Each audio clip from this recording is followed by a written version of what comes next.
Espíritu del Ring con Queer Spirit.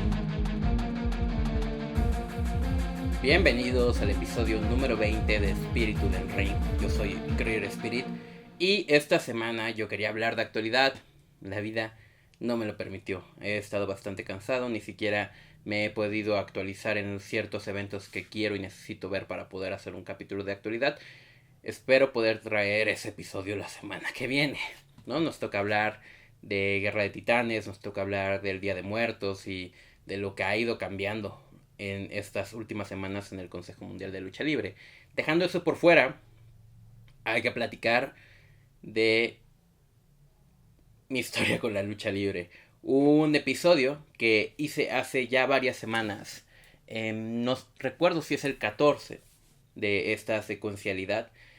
Probablemente sea el 14, en el cual platico un poquito de cómo empecé yo a acercarme a la lucha libre y el significado que tiene para mí en ese aspecto. No considerando que mi historia es más importante que la de otros, sino más bien presentándola para ver qué tan similares pueden ser la de una generación con otros. Porque aquí hay algo bien importante. Cuando hablamos de lucha libre, así como cuando hablamos de cine, cuando hablamos de videojuegos, cuando hablamos de lo que quieran, no estamos hablando de nichos que no se puedan entrar porque sí. Si a ti lo que te gusta es WWE y con eso estás satisfecho, pues consúmelo. No pasa absolutamente nada. Si a ti lo que te gusta es las indies japonesas, consúmelas. No pasa nada.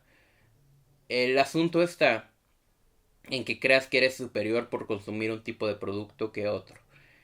No existe eso, pero eso uno no lo aprende hasta cierto punto de su vida. Y podría decir que uno a veces nunca lo aprende. A veces piensa que su pequeño círculo que únicamente consume lucha en la arena Naucalpan o su pequeño círculo que solamente consume lucha de WWE es el círculo verdadero, es el círculo al que todos deberían acercarse y lo otro deberían dejarlo por fuera.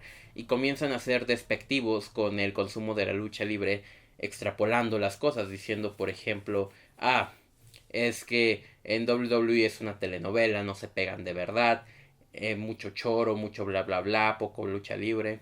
Pues es un estilo de, es parte de, ha dejado que muchas grandes cosas sucedan en el mundo de la lucha libre que a ti te gusta porque muchos luchadores se inspiraron en ellos y tú como consumidor de nicho estás un poquito en contra de ese formato. Está bien que valores y respetes tu cultura y eso es muy muy importante porque no porque alguien más lo haga increíble y fantabuloso y enorme significa que va a ser mejor que lo que sucede en tu región y que valores mucho tu región también está bien y que no te guste lo que aparece en otra región también está bien, pero esa disolvencia entre ponerte a criticar lo que pasa en una y en otra, ¿no? Y etc., pues a mí me parece inmaduro, cuando para gustos colores. Esta introducción la dejo así porque considero que cuando me siento a hablar de lucha libre, lo hago desde la perspectiva de una persona que sabe demasiado poco en comparación a grandes exponentes a mi gusto del consumo de lucha libre. Y lo hago más como lo que es para mí un hobby, una afición no clavada, un disfrute de que, oye, quiero saber cómo, cómo son secuenciales las historias del Consejo Mundial y la mejor manera para saber la secuencialidad de una historia es analizándolas, revisándolas y comentándolas para mí. Entonces, por eso es que a mí me gusta mucho venir a hablar de lo que está pasando semana con semana en el Consejo Mundial de Lucha Libre, porque eso me deja un poquito el aura abierta para entender mejor lo que está pasando en el Consejo Mundial de Lucha Libre y tener donde comentarlo. Y aquí me encuentro a personas que comentan también sobre el tema. Y yo creo que es una necesidad que he tenido desde siempre porque una de las primeras cosas que el mundo de lucha libre trajo para mí fue la necesidad de crear un blog en Blogspot. Y no sé cómo describirlo de mejor manera. Yo ya había comentado un poco en el episodio anterior sobre este tema, pero quiero profundizar. Blogspot, que no sé si sigue existiendo, era como el WordPress de hoy en día. Era una página gratuita donde tú podías crear subpáginas, que en este caso pues eran blogs, y podías hablar de lo que quisieras y rediseñar como que quisieras sin prácticamente gastar dinero. Yo en esa época no gastaba dinero. Creé varios blogspots diferentes, alguno era de música, algún otro fue de cine, porque hacía reseñas de cine con todas las faltas de ortografía del mundo. Y del que quiero hablar hoy era de WWE@live. Ese era mi blog personal sobre lucha libre de WWE, enfocándome únicamente en ese conocimiento y sin demasiado conocimiento, porque bien lo comentaba, yo empecé a ver la WWE entre el Royal Rumble de 2009 y el Elimination Chamber de 2009, aquel donde Edge saca a Kofi Kingston de la celda de acero, de la celda de eliminación, y se convierte en campeón mundial rumbo a WrestleMania 25. A mí toda esa época pues la tengo muy clavada en mi pechito. Es una época que me gusta mucho y que sé que le gusta mucho a ciertas generaciones. Y más o menos por ese año comencé con este blog WWE@live. Un blog que nace también de formar parte de otros blogs que tenían, por ejemplo, sus canales de retransmisión no oficial de todos los eventos de lucha libre. En esa época tú tenías una serie de paneles en los cuales se transmitía en vivo lucha libre, Los Simpson, South Park, y supongo que todavía existe algo similar, pero aquí eran canales muy específicos que, por ejemplo, yo comencé viendo WWE en Canal 5 a las 10 de la noche, ya era bastante tarde, y cuando yo descubrí que a las 10 de la noche que empezaba, tú te metías a una página como Superluchas y ya sabías los resultados completos, pues obviamente me consternaba y me preguntaba cómo, hasta que llegué a saber que se podía ver en tele de paga, en horario oficial y con los comentaristas oficiales de WWE. Entonces, bueno, eso te va llevando de un lado a otro, consumiendo de una manera u otra, porque aquí en México, sobre todo, el consumo de lucha libre de WWE obviamente era pirata, de principio a fin.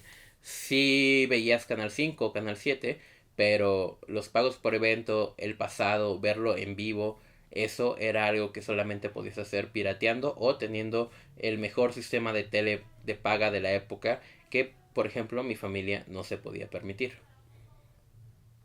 Y estos canales pues eran bastante interesantes porque sí, a las 8 de la noche en lunes te ponías a ver WWE, pero con esta serie de canales, cuando ya no querías ver o no podías ver lucha libre, pues te podías ir a otros canales de repetición donde tenían South Park 24 horas, donde tenían Los Simpson 24 horas. No había Netflix, ¿me entienden? Y eso es bastante valioso e interesante. Al final del día, entre tanta obsesión, entre también, por ejemplo, empezar a consumir TNA de una manera u otra, recuerdo mucho que a mí en su momento me gustó mucho el estilo de The Brian Kendrick, que a ver si alguien se acuerda de The Brian Kendrick, pero me gustaba mucho lo que hacía. Yo creo que lo identificaba principalmente, como muchos otros también en el consumo de lucha libre de esa época, por su tag team con Paul London, que sobre todo se exponía hasta el Raw contra SmackDown 2009, aquel donde están Shawn Michaels y Triple H de portada. Y, y obviamente ahí tenías como identificado a estos dos luchadores, pero luego precisamente, si no me equivoco, en 2009 The Brian Kendrick tiene un run en solitario donde incluso Ezekiel Jackson es como su guardaespaldas. Y a mí me gustaba mucho de Brian Kendrick, por poner un ejemplo de las cosas que me hacen identificarme mucho con la época. Y posteriormente, cuando The Brian Kendrick sale de WWE y llega a TNA, que no sé en qué secuencialidad de tiempo fue, pues me sentía mucho interés por acercarme al producto de TNA, por ver qué sucedía con un luchador que me gustaba mucho como The Brian Kendrick. Obviamente esto se propulsa al 100 con Jeff Hardy, pero con Jeff Hardy yo creo que ya estaba un poco ciscado precisamente por todo lo que pasaba con él como persona. Y entre que vi algunas cosillas, entre que no le puse atención, entre que quería ver a Sting o a Kurt Angle. Yo tuve ese videojuego de Wii de TNA que nunca entendí cómo pasar de la primera lucha, por ejemplo. Pero me llamaba mucho la atención, pues, que estuviera Christian, que estuviera Kurt Angle, que estuviera Sting. Y entendías un poquito de la historia de WWE con las viñetas que ellos ponen en segmentos muy específicos y no entendía cómo funcionaba el mundo de la lucha libre. Entonces, así como este podcast, el ancestro más antiguo es WWE@live, un blog en el cual yo prácticamente me fusilaba las notas de superluchas y las iba subiendo no tan clavadas, porque aparte pues superluchas obviamente para 2009 pues ya tenía gente profesional dándole y poniendo información bastante relevante. Yo lo que hacía en ese blog era, como no era oficial, no era tan oficial como Superluchas no podía ponerte las transmisiones en vivo de las luchas porque pues estaba mal para su imagen.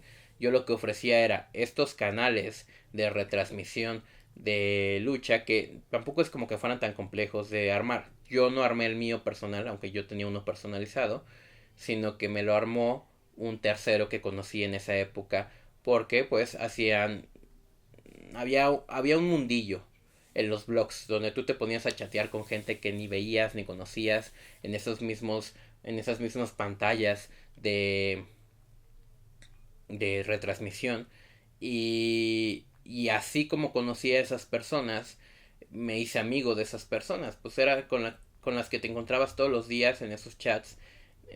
Llámale un poco de losers, ¿no? Yo creo que cuando uno se empieza a clavar tanto en cierta época de su vida con algo y no es tan popular entre la gente, aunque en esa época, bueno, WWE sí era algo muy popular, pues la realidad es que te encuentras con gente muy similar a ti en internet.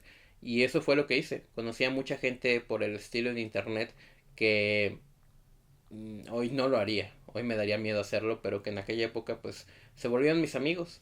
Gente que también sabía hacer esto de los blogs o que se enfocaban en otras cosas a una edad muy similar. Te estoy hablando de que yo tenía 11 12 13 años y, y ellos 15 16 por ejemplo. Alguno de ellos me armó mi canal de retransmisión con varios links que tenía principalmente uno que retransmitía Raw o los pagos por evento, que después se podía pasar a otro que tuviera South Park 24 horas, que tuviera el Chavo del 8 24 horas. Y eso es lo que hacíamos en aquella época. En lugar de que me pusiera a leer un libro, que también hubiera sido muy positivo, pues me enfocaba un poquito más en dedicarle mis días a el consumo de lucha libre y a escribir sobre eso, un poquito pirateándome las notas de Superluchas y en otro momento viendo los eventos y escribiendo al momento en que salían, con todas las faltas de ortografía del mundo, sacándome la peor foto pixeleada de Google, pero resubiendo la nota al momento.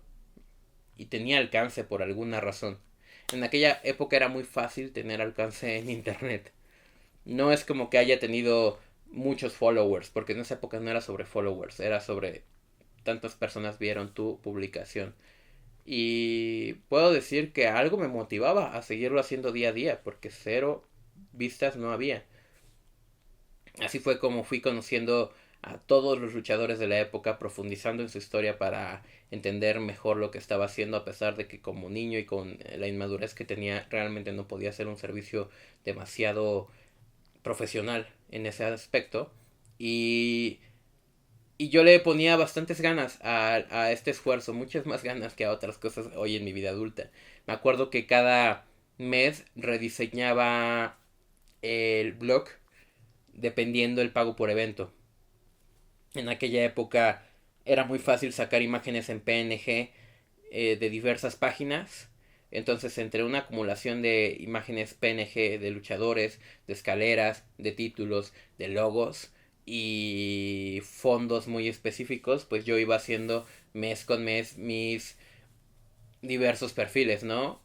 Que si tocaba TLC y el póster era Rey Misterio cayendo como en un vuelo suicida, pues añadíamos, por ejemplo, a Edge en el póster, a Undertaker, el campeonato mundial pesado que correspondía a ese pago por evento del que estoy hablando, si no me equivoco es el TLC de 2009 y o el de 2010.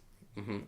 Que si tocaba Breaking Rights, que Breaking Rights era como un Survivor Series, pero no era un Survivor Series, eran como 10 de Raw contra 10 de SmackDown y correspondía mucho más al videojuego. Cosas raras de la época de WWE y yo rediseñaba a ese modo. Aún hay ocasiones, hay multianuales en las que me meto a buscar mi blog todavía existe. No sabría cómo encontrarlo en este momento, por ejemplo, pero sé que a través de mi correo y de diversas búsquedas podría volverlo a encontrar. Si no me equivoco, el último diseño preestablecido que tengo ahí puesto es el de Money in the Bank 2011, que es un póster horrible de The Big Show y Hornswoggle viendo como un libro de cuentos y adentro están pues los luchadores escalando. Más o menos por ahí solté el blog respondiendo a muchas cosas de la época. Lo primero, y yo ya lo había comentado anteriormente, es que la salida de Edge me quebró un poquito, porque Edge se convirtió en mi favorito. Era un luchador que apreciaba muchísimo, que me gustaba muchísimo su estilo, que me parecía lo máximo y de pronto, de la nada, porque fue de la nada, nadie lo esperaba, sabemos su retiro. Un retiro que duró más de 10 años, o por lo menos 10 años. Entonces, me rompió un poco eso. Las historias que empezaron a contar a partir de ese WrestleMania 27 que para mí es horrible, tampoco son tan interesantes.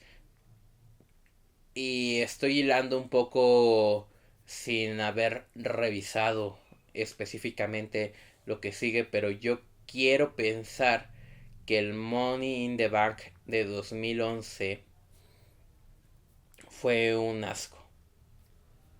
Algo, algo, algo en mi mente me hace pensar que lo tenía o Daniel Bryan, por ejemplo, que no estoy seguro de que lo tuviera Daniel Bryan, el de SmackDown,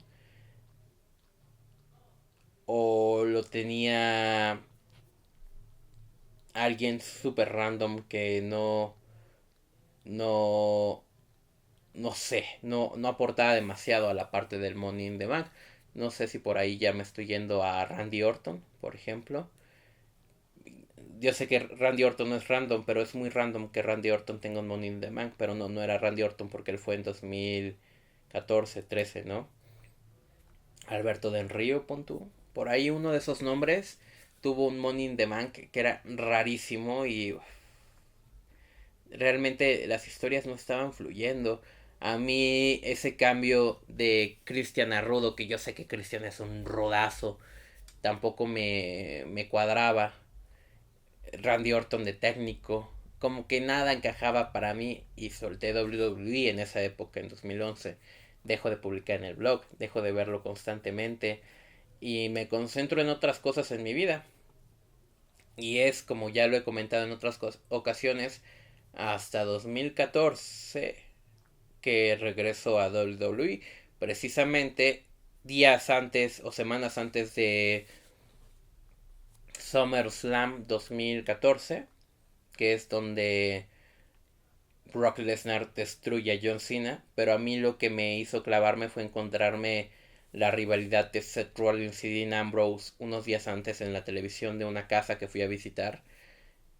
Por cierto, creo que lo pasaban en, no sé si en el 7 en esa época o en el 3, em, como a las 4, como a las 2 de la tarde en sábado, pero me llamó mucho la atención el personaje de Dean Ambrose. Y ya será una historia que contaré después, pero eso fue lo que a mí me hizo reconectar con WWE, la rivalidad entre Dean Ambrose y Seth Rollins. Yo ni siquiera sabía que era The Shield, por ejemplo.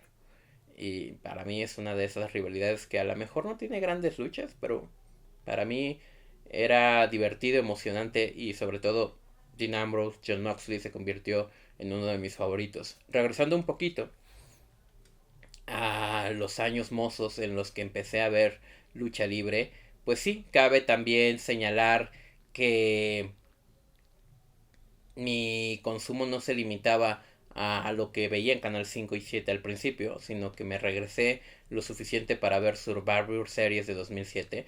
Yo he visto todos los pagos por evento de Survivor Series 2007 hasta la actualidad, en diversas circunstancias y con más o menos atención, pero todos los he visto.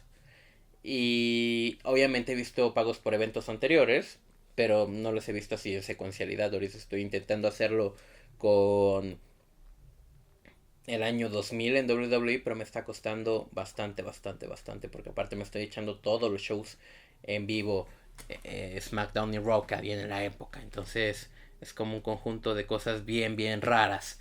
Y de esas varias revisiones quisiera dedicarle tiempo a un par de cositas que ya no existen y van a existir en WWE jamás, como lo era Cyber Sundays. Me parece una idea súper interesante. Consejo Mundial hace ahora Noche de Campeones y es básicamente lo mismo. Tú votas por el luchador por el que van a enfrentarse, con el que va a enfrentarse cierto campeón, y la cantidad de votos también va a marcar diversas circunstancias.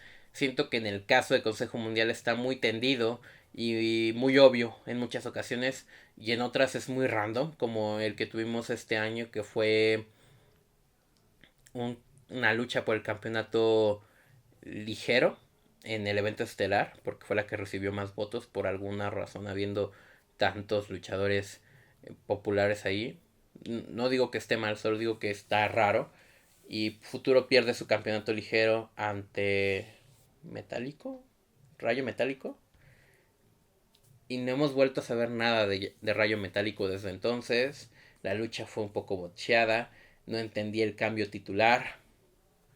Bueno, pues en aquella época, en WWE 2007-2008, se hacían los Cyber Sundays, que era precisamente eso, una propuesta de una lucha que podía variar ya sea con el contrincante, sobre todo en las luchas titulares, con el tipo de lucha, que se convirtió en una lucha extrema, en una lucha de jaula, en una lucha de ambulancia, en varias cosas que podían definir cómo podía ser más o menos interesante el evento.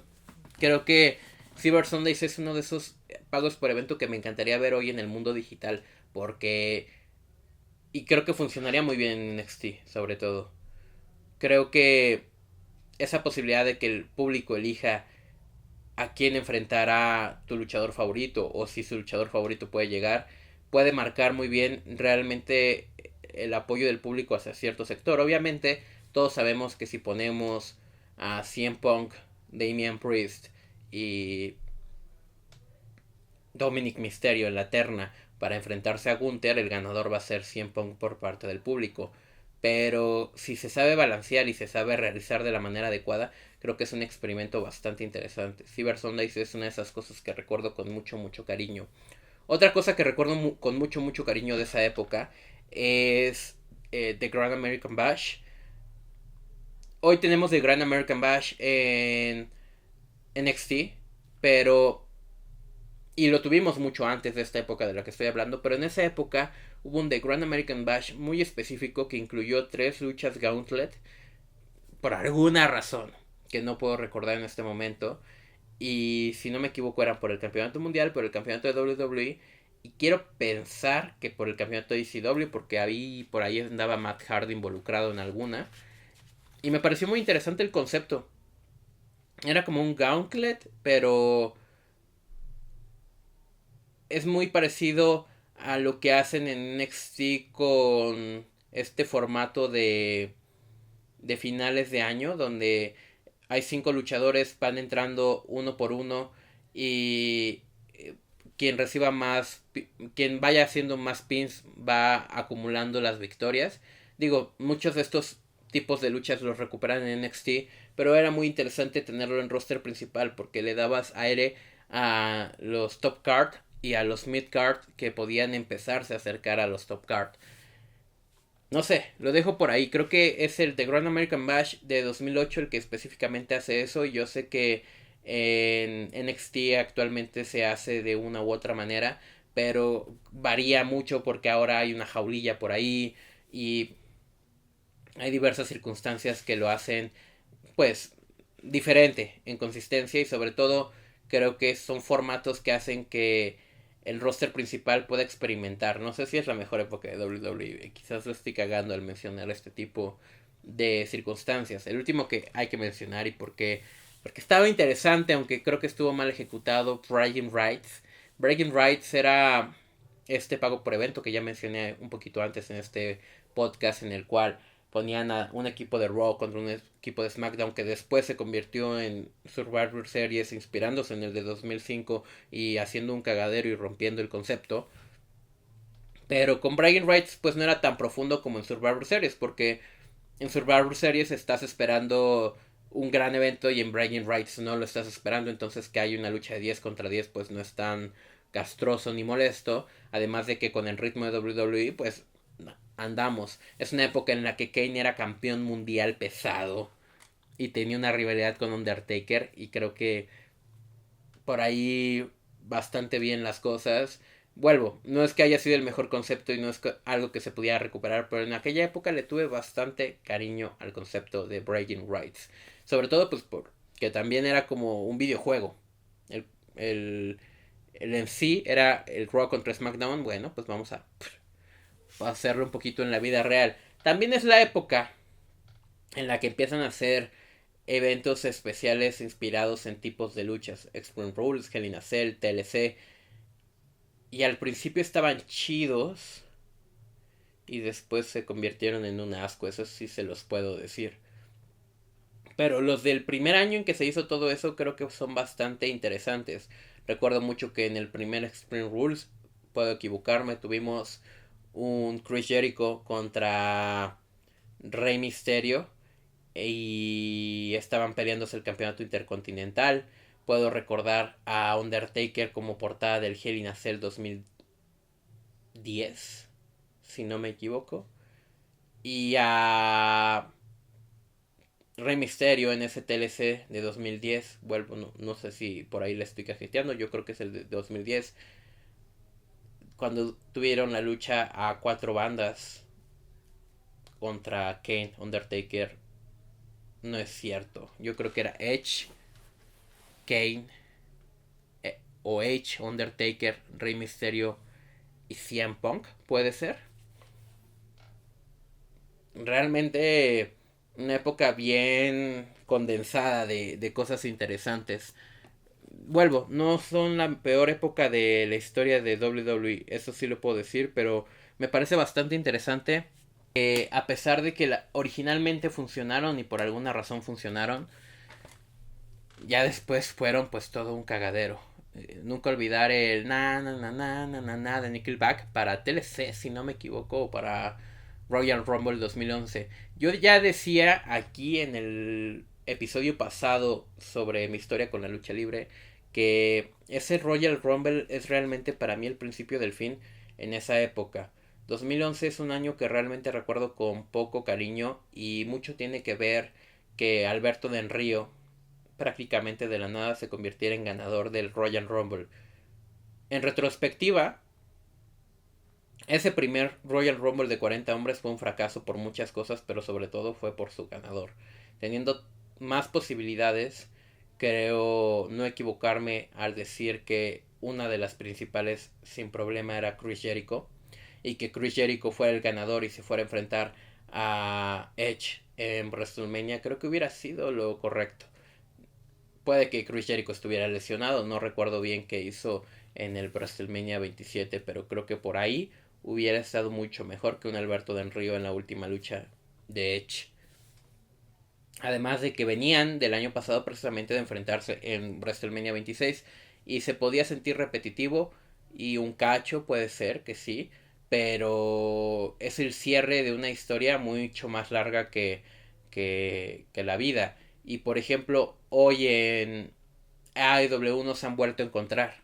O sea, realmente Edge y Chris Jericho no se han vuelto a encontrar desde esa rivalidad que tuvieron en WrestleMania 26 y las secuelas.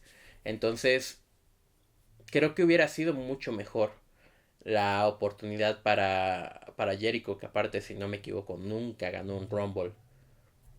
Entonces, por ahí ya empezábamos mal y la construcción de ese WrestleMania 27, aunque emocionante para un niño de mi edad en esa época, por la llegada de Rock y por nunca haber visto a The Rock en vivo, siendo una de esas estrellas que tanto te venden, pues fue disminuyendo poquito a poquito con la cartelera que nos iba llegando. Y es que, por favor, The Miz contra John Cena en el evento estelar sí que es preocupante. Ese WrestleMania se mantiene en la mente de los demás porque es la primera ocasión en la que, después de muchos WrestleManias, si no me equivoco, es en el 17 donde se enfrentan Triple H y Undertaker. Puedo estarme equivocando. 10 años después teníamos otra vez Triple H contra Undertaker y también con un poquito de la esencia de Shawn Michaels por ahí. Y es una gran lucha sin descalificación que casi te hace pensar que Undertaker puede perder. Pero de lo demás es el WrestleMania de Snooki, donde Snooki hace equipo con John Morrison y Trish Stratus, creo, contra Michelle McCool, no, Laila y Vladimir Kozlov, no lo sé. Es el WrestleMania de un Randy Orton contra Kane. No, Randy Orton contra Punk, yo creo. Randy Orton contra Punk, que suena bastante bien y la ejecución no es magnífica. Entonces, realmente que daba mucho a desear. Daba mucho a desear. Y vuelvo. Es impactante para alguien aficionado a Edge que Edge entre y destruya un carro junto con Christian. Pero algo se estaba perdiendo y definitivamente a mí me perdieron.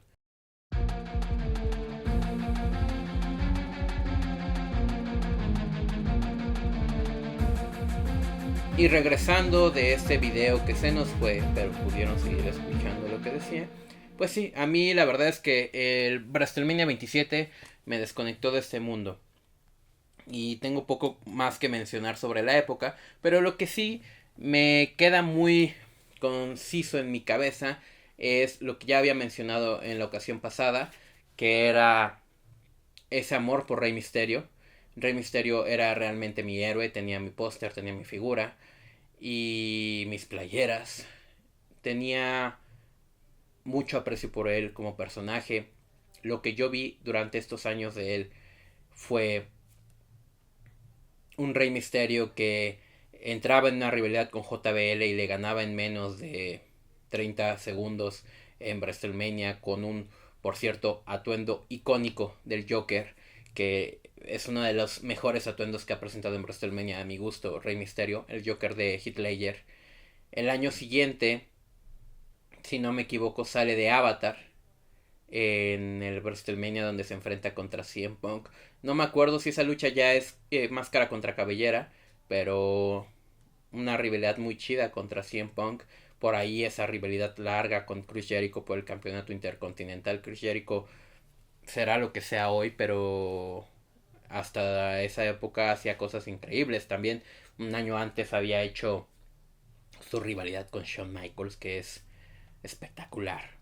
Esa rivalidad de Shawn Michaels en la zona muerta del año, creo que fue una rivalidad pasando Survivor Series y antes de Royal Rumble, que regularmente no esperas que haya demasiadas cosas interesantes ahí, y ahí estaba la rivalidad de Michaels y Jericho.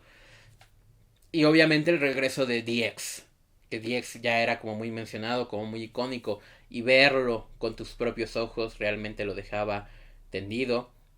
Ese momento en el que Triple H y Shawn reconectan después de WrestleMania 25 y ese run de DX hasta Royal Rumble 2010.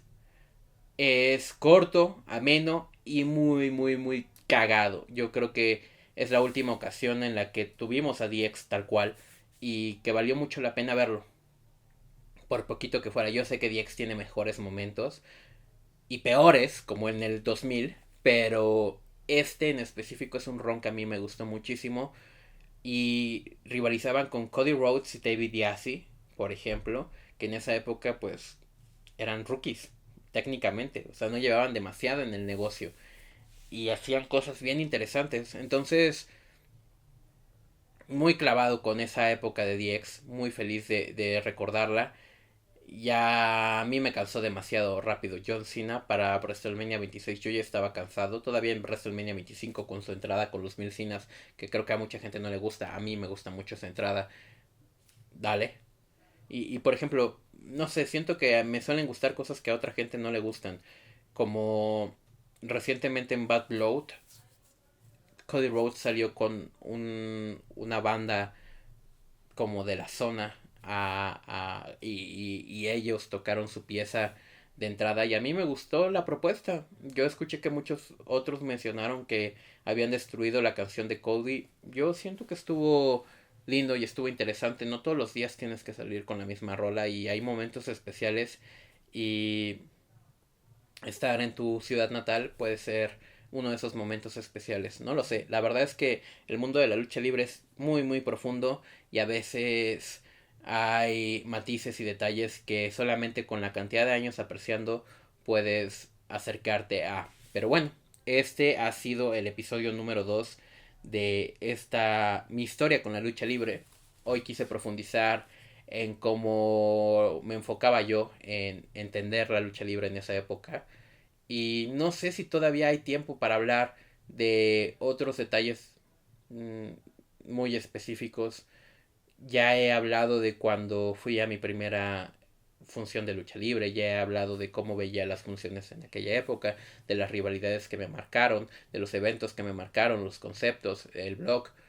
Incluso por ahí mencioné cuando hice un poco de lucha libre olímpica, más bien lucha olímpica, no lucha libre olímpica, cuando entrené un poquito de lucha libre olímpica y lo que les puedo decir es que el sudor de las personas no me hubiera dejado ser luchador nunca.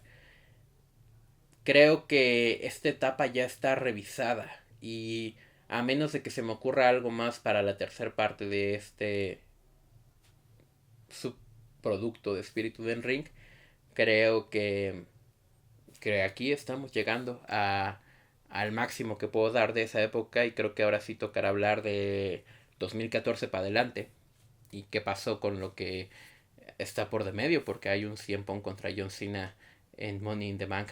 Entonces yo creo que iremos platicando la siguiente vez que nos encontremos en este espacio característico aquí. No sé cuándo va a ser, la semana que viene deseo poder subir el episodio de actualidad, entre comillas, sobre Día de Muertos, Guerra de Titanes y lo internacional con AAA.